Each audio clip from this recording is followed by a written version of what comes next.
Hi friends, welcome back to our channel. Friends, ಇವತ್ತಿನ ವಿಡಿಯೋದಲ್ಲಿ ನಾನು ನಿಮಗೆ ಥ್ರೆಡ್ಡನ್ನು ಯೂಸ್ ಮಾಡ್ದೇನೆ ಬ್ಲೌಸ್ಗೆ ನಾವು ಥ್ರೆಡ್ ಪೈಪಿಂಗ್ ಫಿನಿಶಿಂಗ್ ಬರೋ ಥರ ನಾರ್ಮಲ್ ಪೈಪಿಂಗ್ಗೆ ಯಾವ ರೀತಿ ಸಣ್ಣದಾಗಿ ಸ್ಟಿಚ್ ಮಾಡ್ಕೊಳ್ಬೇಕು ಅಂತ ಹೇಳ್ಕೊಡ್ತಾ ಇದ್ದೀನಿ. ವಿಡಿಯೋ ನೋಡೋದಕ್ಕೂ ಮುಂಚೆ ನೀವೇನಾದರೂ ನನ್ನ ಚಾನಲ್ಗೆ ಹೊಸಬರಾಗಿದ್ದರೆ ಸಬ್ಸ್ಕ್ರೈಬ್ ಮಾಡ್ಕೊಳ್ಳಿ. ಹಾಗೆ ವಿಡಿಯೋ ನಿಮಗೆ ಯೂಸ್ಫುಲ್ ಅಂತ ಅನಿಸಿದರೆ ವಿಡಿಯೋಗೊಂದು ಲೈಕ್ ಕೊಡೋದನ್ನು ಮರಿಬೇಡಿ. ಬನ್ನಿ, ಈಗ ನಾವು ತಡ ಮಾಡಿದೆ ವಿಡಿಯೋನ ಸ್ಟಾರ್ಟ್ ಮಾಡೋಣ. ನೋಡಿ, ಇಲ್ಲಿ ನಾವು ಪೈಪಿಂಗನ್ನು ಕೊಡೋದಕ್ಕೆ ಕ್ರಾಸ್ ಪೀಸನ್ನು ತೊಗೊಳ್ಬೇಕು. ಅದು ಥ್ರೆಡ್ ಪೈಪಿಂಗ್ ಆಗಲಿ ನಾರ್ಮಲ್ ಪೈಪಿಂಗ್ ಆಗಲಿ ನಾವು ಪೈಪಿಂಗ್ ಕೊಡೋದಕ್ಕೆ ಕ್ರಾಸ್ ಪೀಸ್ ತಗೊಳ್ಬೇಕು. ಕ್ರಾಸ್ ಪೀಸ್ ನಮಗೆ ಹೆಂಗೆ ಗೊತ್ತಾಗುತ್ತೆ ಅಂದರೆ, ಈ ಪೀಸನ್ನು ನಾವು ಈ ರೀತಿ ಎಳೆದು ನೋಡಬೇಕು. ಎಳೆದು ನೋಡಿದಾಗ ನಮಗೆ ಸ್ಟ್ರೆಚ್ ಆಗಬೇಕು. ಅಂದರೆ ಇದು ಜಗ್ಗಬೇಕು. ಜಗ್ತಾ ಇದೆ ಅಂದರೆ ಇದು ಕ್ರಾಸ್ ಇದೆ ಅಂತ ಅರ್ಥ. ಜಗ್ತಾ ಇಲ್ಲ ಅಂದರೆ ಇದು ಸ್ಟ್ರೈಟ್ ಆಗಿದೆ ಅಂತ ಅರ್ಥ. ಆಲ್ಮೋಸ್ಟ್ ಎಲ್ರಿಗೂ ಈ ಕ್ರಾಸ್ ಪೀಸ್ ಕಟ್ ಮಾಡ್ಕೊಳ್ಳೋದು ಗೊತ್ತಿದೆ ಅಂತ ಅಂದ್ಕೊಳ್ತೀನಿ. ಆಲ್ರೆಡಿ ನಾನು ತುಂಬ ವಿಡಿಯೋಸಲ್ಲಿ ತೋರಿಸಿದ್ದೀನಿ. ಈ ಪೀಸ್ನ ಅಗಲ ಬಂದು ನಾವು 1 ಇಂಚು ಇಲ್ಲ 1.25 ಇಂಚು ಬಿಡ್ತಿರೋ ಥರ ತಗೊಳ್ಬೇಕು. ಇದನ್ನು ನಾವು ಒಂದು ಸೈಡು ಈ ರೀತಿ ಸ್ಟ್ರೈಟಾಗಿ ಕಟ್ ಮಾಡ್ಕೊಳ್ಳೋಣ. ಕಟ್ ಮಾಡಿಕೊಂಡು ಈ ಥರ ಕಟ್ ಮಾಡಿಕೊಂಡು ಈ ಪೀಸ್ನ ಅಗಲ ನಾವು 1.25 ಇಂಚು ಇರೋ ಥರ ನೋಡ್ಕೊಳ್ಬೇಕು. 1/4 ಇಂಚಿಗಿಂತ ಕಡಿಮೆನೇ ತಗೊಳ್ಳಿ. ಅಂದರೆ ಅರ್ಧ ಇಂಚಿಗಿಂತ 1 ಪಾಯಿಂಟಷ್ಟು ಎಕ್ಸ್ಟ್ರಾ ತಗೊಳ್ಳಿ ನೀವು.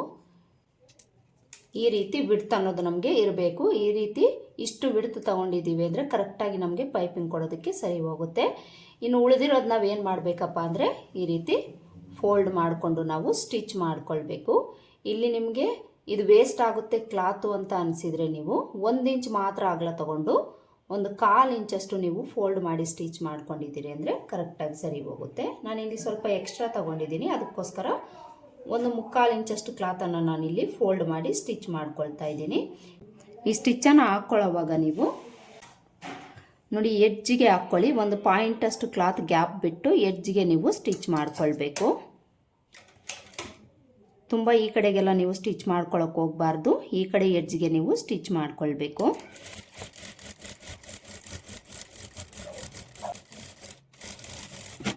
ನೋಡಿ, ಈ ಥರ ನಾವು ಎಡ್ಜಿಗೆ ಸ್ಟಿಚ್ ಮಾಡ್ಕೊಳ್ಬೇಕು. ಸ್ಟಿಚ್ ಮಾಡಿಕೊಂಡು ಇಲ್ಲಿ ನಾವು ಎಕ್ಸ್ಟ್ರಾ ಇರೋ ಕ್ಲಾತನ್ನು ಕಟ್ ಮಾಡ್ಕೊಳ್ಬೇಕು. ಈ ಕ್ಲಾತ್ ನಿಮಗೆ ತುಂಬ ವೇಸ್ಟ್ ಆಗುತ್ತೆ ಅಂತ ಅನಿಸಿದರೆ ನೀವು 1 ಇಂಚು ಕ್ಲಾತ್ ಮಾತ್ರ ತಗೊಂಡು 1/4 ಇಂಚ್ ಮಾತ್ರ ನೀವು ಫೋಲ್ಡ್ ಮಾಡಿ ಈ ರೀತಿ ಸ್ಟಿಚ್ ಮಾಡ್ಕೊಳ್ಳಿ.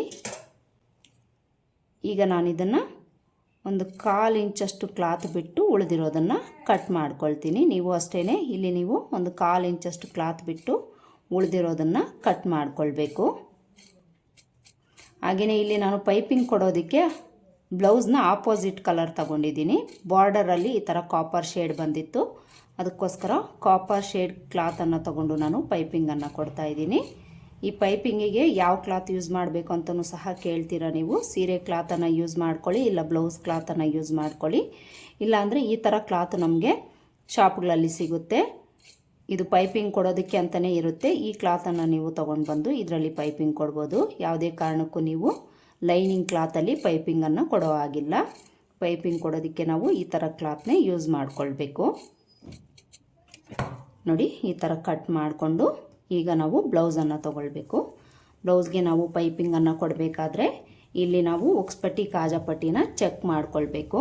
ಇದನ್ನೇನಾದರೂ ನಾವು ಚೆಕ್ ಮಾಡ್ಕೊಳ್ದೆ ಏನಾದರೂ ಪೈಪಿಂಗನ್ನು ಕೊಟ್ಟಿದ್ದೀವಿ ಅಂದರೆ ಉಕ್ಸ್ಪಟ್ಟಿ ಕಾಜಾಪಟ್ಟಿ ಲೆಂತ್ ಅನ್ನೋದು ನಮಗೆ ಅಪ್ ಆ್ಯಂಡ್ ಡೌನ್ ಬಂದುಬಿಡುತ್ತೆ. ಇಲ್ಲಿ ಈಕ್ವಲ್ ಆಗಿದೆಯಾ ಇಲ್ವಾ ಅಂತ ಒಂದು ಸಲ ನೀವು ಚೆಕ್ ಮಾಡ್ಕೊಳ್ಳಿ.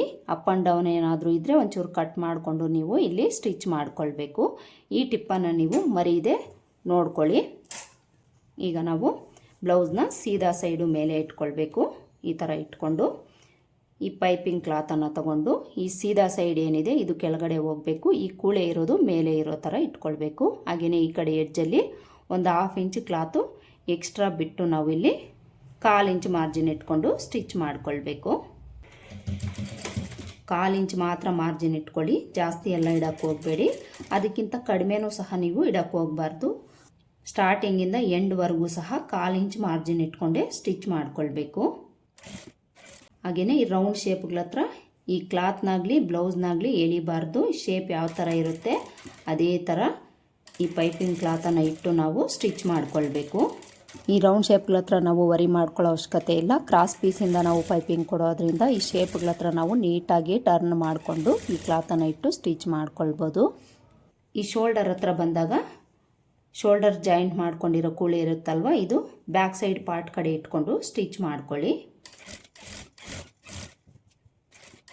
ಈ ಬ್ಲೌಸ್ನ ಬ್ಯಾಕ್ ಸೈಡ್ ಪಾರ್ಟಲ್ಲಿ ರೌಂಡ್ ಶೇಪ್ ಕೊಟ್ಟಿದ್ರೆ ರೌಂಡ್ ಶೇಪ್ ಯಾವ ಥರ ಇರುತ್ತೆ ಅದೇ ಥರ ನಾವು ಈ ಕ್ಲಾತನ್ನು ಇಟ್ಕೊಂಡು ಸ್ಟಿಚ್ ಮಾಡ್ಕೊಳ್ಬೇಕು. ಇಲ್ಲೂ ಸಹ ನಾವು ಯಾವುದೇ ಕ್ಲಾತನ್ನು ಎಳಿಬಾರ್ದು, ಎಳೀದೆ ನಾವು ಈ ಶೇಪ್ ಯಾವ ಥರ ಇರುತ್ತೆ ಅದೇ ಥರ ಈ ಕ್ಲಾತನ್ನು ಇಟ್ಟು ಸ್ಟಿಚ್ ಮಾಡ್ಕೊಳ್ಬೇಕು.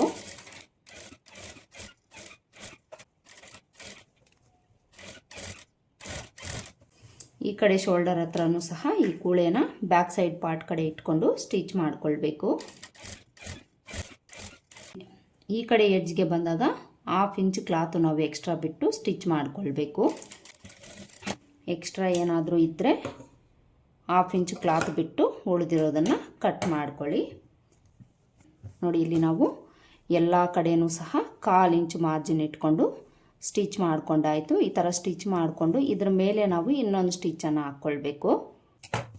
ಎಲ್ಲಿಂದ ಸ್ಟಿಚ್ ಮಾಡ್ಕೊಂಡಿರ್ತೀವೋ ಅಲ್ಲಿಗೆ ಬಂದು ಅಲ್ಲಿಂದ ನಾವು ಇದ್ರ ಮೇಲೇ ಮತ್ತೊಂದು ಸ್ಟಿಚ್ಚನ್ನು ಹಾಕ್ಕೊಳ್ಬೇಕು. 2 ಸ್ಟಿಚ್ ಹಾಕ್ಕೊಳ್ಳೋದ್ರಿಂದ ನಮಗೆ ಸ್ಟಿಪ್ಪಾಗಿರುತ್ತೆ, ಅದಕ್ಕೋಸ್ಕರ 2 ಸ್ಟಿಚ್ಚನ್ನು ನೀವು ಹಾಕ್ಕೊಳ್ಳಿ. ನೋಡಿ, ಇಲ್ಲಿ ನಾನು ಡಬಲ್ ಸ್ಟಿಚ್ಚನ್ನು ಹಾಕ್ಕೊಂಡಾಗಿದೆ. ಈ ಥರ ಡಬಲ್ ಸ್ಟಿಚ್ ಹಾಕ್ಕೊಂಡು ಈಗ ನಾವೇನು ಮಾಡಬೇಕು ಅಂದರೆ, ಇಲ್ಲಿ ನಾವು ಈ ಕೂಳೆ ಇರುತ್ತೆ ಅಲ್ವಾ, ಈ ಕೂಳೆನ ನಾವು ಒಂದು ಸ್ವಲ್ಪ ನಾವು ಕಟ್ ಮಾಡಬೇಕು. 1/4 ಇಂಚ್ ಇಟ್ಟಿದ್ದೀವಿ ಅಲ್ವಾ ನಾವು, ಈ 1/4 ಇಂಚ್ ಅನ್ನೋದು ನಮಗೆ ಅವಶ್ಯಕತೆ ಇರೋದಿಲ್ಲ. ಪೈಪಿಂಗ್ ನಿಮಗೆ ಸಣ್ಣದಾಗಿ ಬೇಕು ಅಂದರೆ ಈ 1/4 ಇಂಚಲ್ಲಿ 1 ಪಾಯಿಂಟಷ್ಟು ನೀವು ಈ ಕ್ಲಾತನ್ನು ಕಟ್ ಮಾಡಿ ತೆಗಿಬೇಕು. ತುಂಬ ತೀರ ನೀವು ಸ್ಟಿಚ್ ಹತ್ರಕ್ಕೆ ಕಟ್ ಮಾಡ್ಕೊಳ್ಳೋಕೆ ಹೋಗಬೇಡಿ, ಒಂದು ಸ್ವಲ್ಪ ಗ್ಯಾಪ್ ಬಿಟ್ಟು ಈ ಕ್ಲಾತನ್ನು ನೀವು ಕಟ್ ಮಾಡ್ಕೊಳ್ಬೇಕು. ನೋಡಿ, ಈ ಥರ ಸ್ಟಿಚ್ ಪಕ್ಕದಲ್ಲೇ ಒಂದು ಸ್ವಲ್ಪ ಕ್ಲಾತನ್ನು ಬಿಟ್ಟು ಎಕ್ಸ್ಟ್ರಾ ಇರೋದನ್ನು ಕಟ್ ಮಾಡ್ಕೊಳ್ಬೇಕು. ಈ ರೀತಿ ಕಟ್ ಮಾಡ್ಕೊಳ್ಳೋದ್ರಿಂದ ಪೈಪಿಂಗ್ ನಮಗೆ ಸಣ್ಣದಾಗಿ ಬರುತ್ತೆ. ಎಲ್ಲ ಬ್ಲೌಸಸ್ಗೂ ನಾವು ಥ್ರೆಡ್ ಪೈಪಿಂಗ್ ಅನ್ನೋದು ಕೊಡೋದಕ್ಕೆ ಆಗೋದಿಲ್ಲ. ಥ್ರೆಡ್ ಪೈಪಿಂಗ್ ಥರನೇ ಫಿನಿಶಿಂಗ್ ಬೇಕು ಅಂದರೆ ಈ ರೀತಿ ನಾವು ಸಣ್ಣ ಸಣ್ಣ ಟಿಪ್ಸನ್ನು ಫಾಲೋ ಮಾಡಿ ಸ್ಟಿಚ್ ಮಾಡ್ಕೊಂಡಿದ್ದೀವಿ ಅಂದರೆ ನಮಗೆ ಥ್ರೆಡ್ ಪೈಪಿಂಗ್ ಯಾವ ರೀತಿ ಸಣ್ಣದಾಗಿ ಬರುತ್ತೋ ಅದೇ ಥರ ನಾರ್ಮಲ್ ಪೈಪಿಂಗು ಸಹ ಬರುತ್ತೆ. ನೋಡಿ, ಈ ಥರ ಕಟ್ ಮಾಡಿಕೊಂಡು ಈಗ ನಾವು ಈ ಕ್ಲಾತನ್ನು ಈ ರೀತಿ ಓಪನ್ ಮಾಡ್ಕೊಳ್ಬೇಕು. ಓಪನ್ ಮಾಡಿಕೊಂಡು ಇಲ್ಲಿ ಎಕ್ಸ್ಟ್ರಾ ಬಿಟ್ಟಿರೋದನ್ನು ಒಳಗಡೆಗೆ ಫೋಲ್ಡ್ ಮಾಡ್ಕೊಳ್ಬೇಕು. ಫೋಲ್ಡ್ ಮಾಡಿಕೊಂಡು ಇಲ್ಲಿ ನಾವು ಸಣ್ಣದಾಗಿ ಈ ರೀತಿ ಇನ್ಸೈಡ್ಗೆ ಫೋಲ್ಡ್ ಮಾಡಿಕೊಂಡು ಸ್ಟಿಚ್ ಮಾಡ್ಕೊಳ್ಬೇಕು. ಈ ಸ್ಟಾರ್ಟಿಂಗಲ್ಲಿ ನಮಗೆ ಸ್ವಲ್ಪ ದಪ್ಪ ಬರುತ್ತೆ, ಇಲ್ಲಿ ನಮಗೆ ದಪ್ಪ ಕ್ಲಾತ್ ಇರುತ್ತೆ, ಅದಕ್ಕೋಸ್ಕರ ಸ್ವಲ್ಪ ದಪ್ಪ ಬರುತ್ತೆ. ಹೋಗ್ತಾ ಹೋಗ್ತಾ ನಾವು ಸಣ್ಣದಾಗಿ ಸ್ಟಿಚ್ ಮಾಡ್ಕೊಳ್ತಾ ಹೋಗಬೇಕು. ಇಲ್ಲೂ ಸಹ ನಿಮಗೆ ಸಣ್ಣದಾಗಿ ಬೇಕು ಅಂದರೆ ಇಲ್ಲಿ ಒಂಚೂರು ಕ್ಲಾತನ್ನು ನೀವು ಈ ರೀತಿ ಟ್ರಿಮ್ ಮಾಡಿಬಿಡಿ. ಸ್ವಲ್ಪನೇ ಕ್ಲಾತ್ ಬಿಟ್ಟು ಉಳಿದಿರೋದನ್ನು ಟ್ರಿಮ್ ಮಾಡಿಕೊಂಡು ಈ ರೀತಿ ಫೋಲ್ಡ್ ಮಾಡಿ ನೀವು ಇನ್ಸೈಡ್ಗೆ ಫೋಲ್ಡ್ ಮಾಡಿಕೊಂಡು ಸ್ಟಿಚ್ ಮಾಡ್ಕೊಳ್ಬೇಕು. ಸ್ಟಾರ್ಟಿಂಗಲ್ಲಿ ಎಂಡಲ್ಲಿ ರಫ್ ಸ್ಟಿಚ್ ಹಾಕ್ಕೊಂಡು ಇಲ್ಲಿ ನೀವು ಪೈಪಿಂಗನ್ನು ಸ್ಟಿಚ್ ಮಾಡ್ಕೊಳ್ಬೇಕು. ಸ್ವಲ್ಪ ರಫ್ ಸ್ಟಿಚ್ ಹಾಕ್ಕೊಂಡು ಈಗ ಇಲ್ಲಿ ನಾವು ಹೆಬ್ಬೆಟ್ಟಿನ ಸಹಾಯದಿಂದ ಇನ್ಸೈಡಲ್ಲಿ ಕೂಳೆ ಇರುತ್ತಲ್ಲ, ಇದು ಈ ಪೈಪಿಂಗ್ ಕ್ಲಾತ್ ಕಡೆಗೆ ಸರಿಸ್ಕೊಂಡು ಈ ಕ್ಲಾತನ್ನು ನಾವು ಈ ರೀತಿ ಫೋಲ್ಡ್ ಮಾಡಿಕೊಂಡು ಸ್ಟಿಚ್ ಮಾಡ್ಕೊಳ್ಬೇಕು. ಇಲ್ಲಿ ನೀವು ಸ್ಟಿಚ್ ಮಾಡ್ಕೊಳ್ಬೇಕಾದ್ರೆ ಈ ಸ್ಟಿಚ್ ಅನ್ನೋದು ಪೈಪಿಂಗ್ ಕ್ಲಾತ್ ಮೇಲಾಗಲಿ ಬ್ಲೌಸ್ ಮೇಲಾಗಲಿ ಬೀಳಬಾರ್ದು, ಇದನ್ನು ನೀವು ಗಮನಿಸ್ಕೊಳ್ಬೇಕು. ಈ ಸ್ಟಿಚ್ ಅನ್ನೋದು ಇಲ್ಲಿ ಗ್ಯಾಪ್ ಇರುತ್ತೆ ನೋಡಿ, ಈ ಪೈಪಿಂಗ್ ಕ್ಲಾತ್ ಪಕ್ಕದಲ್ಲೇ ಗ್ಯಾಪು, ಈ ಗ್ಯಾಪಲ್ಲೇ ಸ್ಟಿಚ್ ಬೀಳೋ ಥರ ನಾವು ಸ್ಟಿಚ್ ಮಾಡ್ಕೊಳ್ತಾ ಬರಬೇಕು.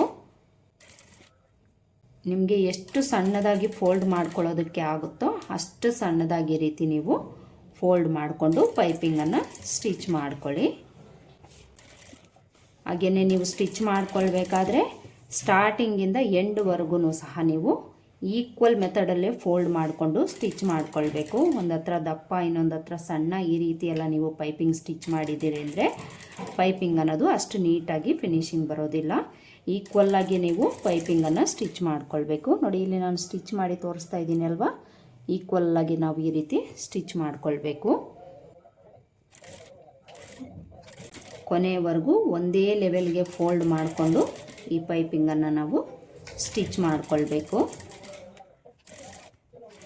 ಒಂಚೂರು ನೀವು ಹೆಬ್ಬೆಟ್ಟಿನ ಸಹಾಯದಿಂದ ಇನ್ಸೈಡಲ್ಲಿರೋ ಕೂಳೆನ ಪೈಪಿಂಗ್ ಕ್ಲಾತ್ ಕಡೆ ಇಟ್ಕೊಂಡು ಮೇಲೆ ನೀವು ಒಂಚೂರು ಟೈಟಾಗಿ ಹಿಡ್ಕೊಂಡು ಸ್ಟಿಚ್ ಮಾಡ್ಕೊಳ್ಬೇಕು. ಈ ಸ್ಟಿಚ್ ಅನ್ನೋದು ಈ ಗ್ಯಾಪಲ್ಲೇ ಬೀಳೋ ಥರ ಸ್ಟಿಚ್ ಮಾಡ್ಕೊಳ್ತಾ ಬರಬೇಕು.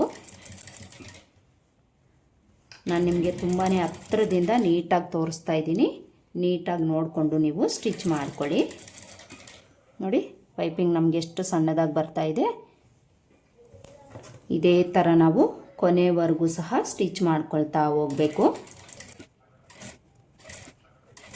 ಹಾಗೆಯೇ ಫ್ರೆಂಡ್ಸ್, ಇದುವರೆಗೂ ನನ್ನ ಚಾನಲ್ನ ಯಾರಾದರೂ ಸಬ್ಸ್ಕ್ರೈಬ್ ಮಾಡ್ಕೊಂಡಿಲ್ಲ ಅಂದರೆ ಈಗಲೇ ಸಬ್ಸ್ಕ್ರೈಬ್ ಮಾಡಿಕೊಂಡು ಪಕ್ಕದಲ್ಲಿರೋ ಬೆಲ್ಲೈಕನ್ನ ಕ್ಲಿಕ್ ಮಾಡಿ ಆಲ್ ಅನ್ನೋ ಆಪ್ಷನ್ನ ಸೆಲೆಕ್ಟ್ ಮಾಡಿಟ್ಕೊಳ್ಳಿ. ನಾನು ಯಾವುದೇ ವಿಡಿಯೋ ಅಪ್ಲೋಡ್ ಮಾಡಿದ್ರೂ ಮೊದಲು ನಿಮಗೆ ನೋಟಿಫಿಕೇಷನ್ ಬರುತ್ತೆ. ಇಲ್ಲಿ ನಾವು ಪೈಪಿಂಗನ್ನು ಸ್ಟಿಚ್ ಮಾಡ್ಕೊಳ್ಬೇಕಾದ್ರೆ ನೋಡಿ ಈ ಥರ ಸ್ವಲ್ಪ ಸ್ವಲ್ಪ ದೂರನೇ ಫೋಲ್ಡ್ ಮಾಡಿಕೊಂಡು ನಿಧಾನಕ್ಕೆ ಸ್ಟಿಚ್ ಮಾಡ್ಕೊಳ್ಬೇಕು. ಬಿಗಿನರ್ಸ್ ಆದರೆ ನಿಧಾನಕ್ಕೆ ಈ ರೀತಿ ಸ್ಟಿಚ್ ಮಾಡ್ಕೊಳ್ಳಿ. ಪೈಪಿಂಗ್ ನಮಗೆ ಫಿನಿಶಿಂಗ್ ನೀಟಾಗಿ ಬರಬೇಕು, ಸಣ್ಣದಾಗಿ ಬರಬೇಕು ಅಂದರೆ ತುಂಬಾ ಪೇಷನ್ಸ್ ಮುಖ್ಯ ನಮಗೆ.